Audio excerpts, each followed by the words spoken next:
On this day in history, we remember the remarkable individuals who shaped our world.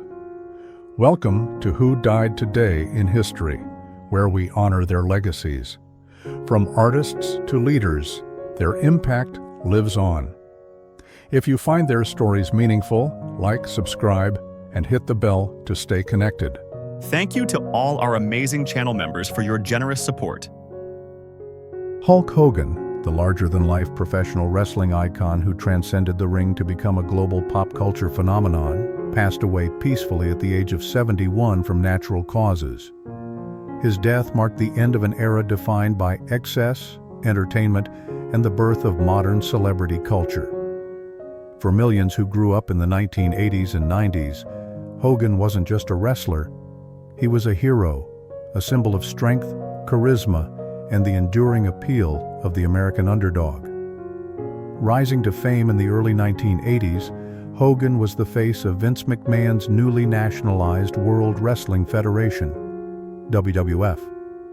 With his blonde mustache, red and yellow attire, and electrifying presence, he helped transform wrestling from a niche athletic event into a billion-dollar entertainment empire. His catchphrases, "What you gonna do when Hulkamania runs wild on you," echoed in arenas and living rooms alike. His battles with villains like Andre the Giant and Macho Man Randy Savage became modern mythologies for a generation raised on spectacle and cable TV. Hogan's death prompted a massive outpouring of tributes from fans, fellow wrestlers, and entertainers. Though his legacy was complex, marked by both fame and personal controversies, his influence on sports entertainment was undeniable. His passing stirred not just mourning, but reflection on the nature of celebrity, the blurring lines between persona and person, and how media can shape identity. In many ways, his life embodied the values and contradictions of his time. The 1980s prized big personalities and larger-than-life ambition. Hogan embodied both. Yet the shifting landscape of fame in later decades revealed the fragility behind the muscle-bound image, highlighting the pressures faced by public figures who become avatars of cultural ideals. We immortalize Hulk Hogan not just in action figures, highlight reels, and documentaries, but in the ethos of performance itself. He was both athlete and actor, hero and brand. His legacy reminds us that power lies not just in strength, but in the stories we tell, and the ones we choose to believe. Through memory, spectacle, and celebration, Jackie Mason, the sharp-witted, gravel-voiced comedian who brought Jewish humor into the American mainstream, died on July 24, 2021, at the age of 93.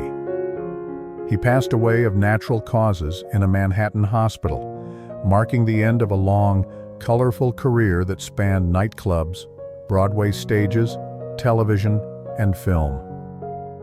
His death was quiet, but it symbolized the closing of a chapter in American comedy, a chapter shaped by immigrant identity, cultural resilience, and the unique role humor plays in navigating societal tensions.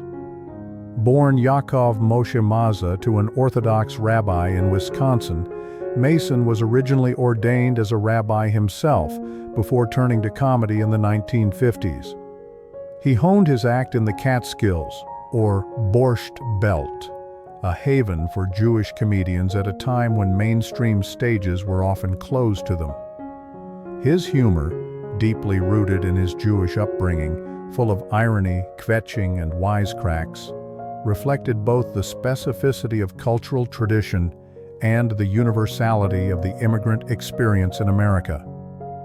Mason's career was not without controversy. In the 1960s, he was blacklisted by Ed Sullivan after a widely disputed misunderstanding during a live show. Yet he bounced back with signature persistence, ultimately earning a Tony Award for his one-man Broadway show, The World According to Me. His humor was self-deprecating, politically sharp, and unafraid to touch on uncomfortable truths. He thrived in an era when comedians were becoming social commentators, walking the line between entertainment and provocation. The immediate reaction to his passing was a wave of admiration, particularly from the comedy world. Tributes poured in recognizing him not only as a trailblazer, but as a guardian of a comedic tradition that shaped generations. His death also invited reflection on how Jewish American identity, once marginalized, had helped shape the fabric of American popular culture through voices like his. Jackie Mason's death reveals the role of humor in confronting mortality and preserving memory. Comedy, at its best, becomes a form of cultural documentation, an oral history laced with laughter and pain. We remember Mason through his punchlines, televised performances, and Broadway monologues, which continue to be studied and enjoyed. In immortalizing figures like Mason, we celebrate not just their talent, but their ability to distill life's contradictions into something both hilarious and deeply human. Regis Philbin, the charismatic and enduring face of American television, died on July 24, 2020, at the age of 88 from natural causes related to heart disease. His passing marked the end of a remarkable era in broadcasting, as Philbin had become synonymous with morning talk shows and game show excitement. Often referred to as the hardest working man in show business, Philbin's death closed a chapter on a kind of entertainment built on authenticity, warmth, and connection, a stark contrast to the fast-paced, curated media culture of today. Rising to fame in the 1980s and 1990s, particularly through Live with Regis and Kathy Lee, and later Live with Regis and Kelly, Philbin exemplified the host as everyman. His on-air persona was unpolished but sincere, making him relatable to millions. He didn't rely on controversy or cynicism, but on charm, wit, and an old-school approach to conversation. In 1999, he solidified his place in pop culture history by hosting Who Wants to Be a Millionaire, a prime-time revival of the quiz show genre that captivated audiences across the United States. His catchphrase, "Is that your final answer?" became iconic, etched into the national lexicon. Philbin's death came during a global pandemic, a time when television personalities were more than just entertainers. They were comforting presences in a world turned upside down. The response was immediate and heartfelt. Celebrities, colleagues, and fans shared tributes, not only celebrating his work, but mourning the loss of a figure who had, for decades, felt like part of the family. His passing reminded the world of the power of human connection in media, a quality often lost in the digital age. In remembering Regis Philbin, we recognize more than just a TV host. We honor a symbol of consistency, optimism, and the uniquely American tradition of morning television. His image lives on in reruns, highlight reels, interviews, and archival footage. Awards, commemorative broadcasts, and retrospectives continue to pay tribute to his contributions. Philbin's life and death reflect our deep desire for familiarity and community. We immortalize such figures not simply for their fame, but for their ability to reflect our daily lives with humor and heart. In doing so, we preserve not only their legacy, but the values of connection and joy they brought into our homes. Peter Sellers, one of Britain's most brilliant and enigmatic comic actors, died of a massive heart attack on July 24, 1980, at the age of 54. Though his passing was from natural causes, it was the culmination of years of heart problems, personal turmoil, and emotional isolation. Sellers' death reflected both the fragility of a man who brought laughter to millions and the darker, often hidden struggles of artists who live behind masks. Sellers rose to fame through radio with The Goon Show before becoming a global icon in film, most notably as the bumbling Inspector Clouseau in the Pink Panther series. His chameleonic ability to inhabit multiple personas, most famously in Dr. Strangelove, was unparalleled.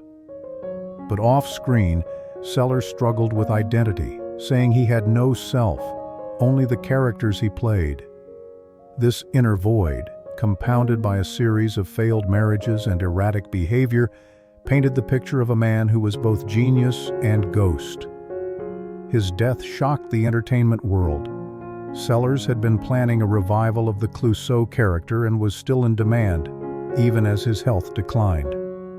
The sudden loss felt like the curtain dropping on a unique kind of performer, one who could command the screen with humor, yet remained emotionally elusive.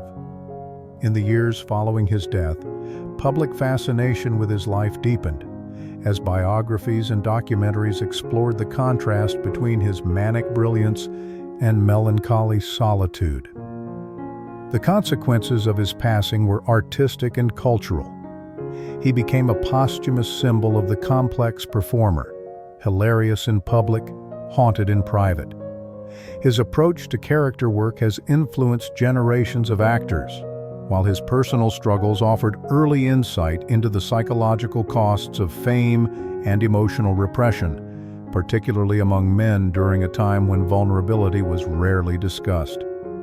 Peter Sellers' death underscores humanity's paradoxical relationship with power and performance, how those who bring joy to others can suffer in silence, and how genius is often misunderstood until after death.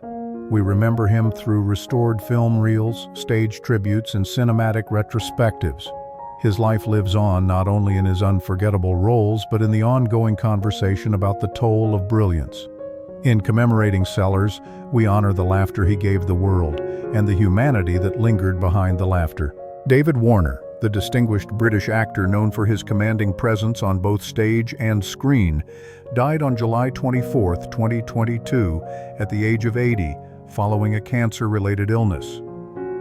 His death, while from natural causes, marked the quiet departure of a performer who had spent 6 decades crafting nuanced characters across Shakespearean drama, science fiction, and historical epics.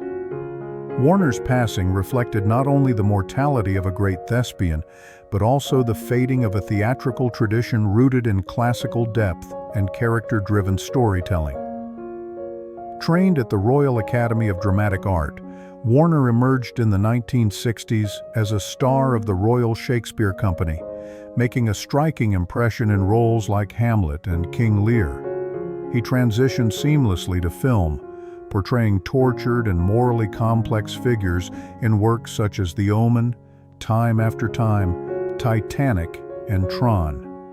Never typecast, Warner was the consummate character actor, his face recognizable, his name perhaps less so, yet his work always memorable. His career spanned generations and genres, from horror classics to animated voice work, always lending gravitas to any project. His death came at a time when the entertainment world was increasingly dominated by short-form content and celebrity culture. Warner represented a different era, one where craft, not fame, defined a career. His dedication to his art and his reluctance to seek the spotlight made him a beloved figure among fellow actors and discerning audiences. The immediate response to his death was one of deep respect. Tributes from peers highlighted his kindness, professionalism, and ability to transform even the smallest roles into something unforgettable. Warner's passing did not shake political history or ignite international mourning, but it reminded us of the quiet power of artistry, the ability to elevate a story, humanize a villain, or give depth to a line of dialogue. In the tradition of great character actors, Warner leaves behind a legacy of depth, range, and integrity. His death invites reflection on how we remember those who shape our cultural landscapes, not with spectacle, but with substance. Through preserved performances, stage archives, and the continued study of his roles, Warner remains immortal. His career reminds us that greatness does not always roar. It often whispers from the corners of the stage, forever echoing in the hearts of those who listen. Dieter Brummer, the Australian actor best known for his role as Shane Parrish on the iconic soap opera Home and Away, died by suicide on July 24, 2021, at the age of 45. His passing was a deeply tragic and sobering moment that echoed larger societal struggles with mental health, fame, and the burden of early stardom. While his death was not political or public in the grand historical sense, it revealed pressing concerns of his era, particularly the invisible battles faced by those once celebrated in the spotlight. In the 1990s, Brummer became a household name across Australia and abroad, achieving heartthrob status as a teen idol. His on-screen romance with Melissa George's character Angel became one of the most beloved storylines in home and away history. But fame came swiftly and overwhelmingly. By the early 2000s, as television evolved and public interest shifted, Brummer struggled to find footing in an industry that had once embraced him. He took a step back from acting, working various jobs outside the entertainment world, including as a window cleaner. An honest trade, but one starkly contrasting the glamour of his past. His death resonated deeply, sparking national conversations in Australia about the mental health of public figures and the long-term impact of fleeting fame. Fans mourned the loss of a childhood icon, and former co-stars expressed shock and sorrow, emphasizing his warmth and talent. It forced the public and media to reflect on the responsibility they hold in building and sometimes abandoning celebrities once they no longer serve the spotlight. Brummer's story, while quieter than those of kings or presidents, is profoundly human. His life and death highlight the emotional toll of celebrity culture, especially for young stars without lasting support systems. In this way, his passing parallels the stories of other performers whose struggles were overshadowed by their personas. We immortalize Dieter Brummer not just through reruns or nostalgic tributes, but by acknowledging the cost of performance, emotional, personal, and unseen. His legacy challenges us to offer compassion beyond fame, to see actors not as characters frozen in time, but as real people whose humanity outlives their roles. Through conversation, remembrance, and better mental health advocacy, we ensure his memory is honored with dignity and depth. Sherman Hemsley, the unforgettable actor who brought George Jefferson to life on both All in the Family and The Jeffersons, died of natural causes related to lung cancer on July 24, 2012, at the age of 74. His death marked the end of an era in American television, one that pushed boundaries, challenged stereotypes, and helped reimagine what Black representation could look like in primetime media. Hemsley's portrayal of George Jefferson, a brash, ambitious, and often hilarious dry cleaning magnate, was groundbreaking. Premiering in 1975, The Jeffersons was one of the first sitcoms to feature a successful Black family living in a luxury Manhattan apartment. George wasn't a supporting character or comic sidekick. He was the star, with his own flaws, pride, dreams, and fears. In a decade still reckoning with the civil rights movement, Hemsley's role brought Black success and identity into millions of American homes in a bold, unapologetic fashion. Hemsley was a classically trained stage actor, yet his talent was often confined to the larger-than-life persona of George Jefferson. While the role brought him fame and admiration, it also became a permanent fixture in the public's perception, making it difficult for him to escape the character's shadow. Despite this, he embraced his legacy with grace, even reprising the role in later cameos and specials.